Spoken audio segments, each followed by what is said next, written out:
আর্জেন্টিনায় কেমন মুসলিম বসবাস করে আপনারা কি জানেন?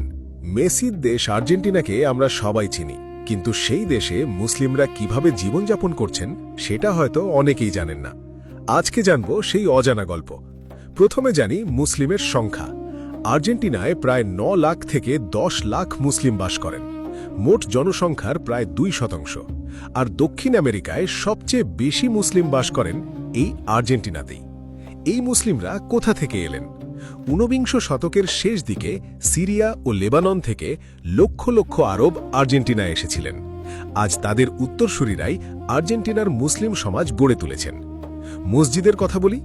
দক্ষিণ আমেরিকার সবচেয়ে বড় মসজিদ আর্জেন্টিনার রাজধানী বুয়েনোস আইরেসে, King Fahad Islamic Cultural Centre, ১৯৯৬ সালে সৌদি আরবের সহায়তায় নির্মিত।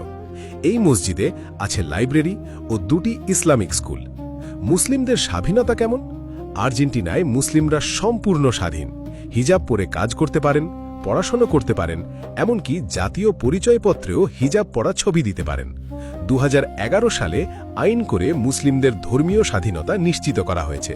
সুবহানাল্লাহ, মেসির দেশে মুসলিমরা সম্মান ও স্বাধীনতার সাথে বাস করছেন। ইসলামের আলো ছড়িয়ে পড়ছে দক্ষিণ আমেরিকার এই সুন্দর দেশেও। জানতেন এই তথ্য? কমেন্টে লিখুন এবং শেয়ার করুন, সবাইকে জানান।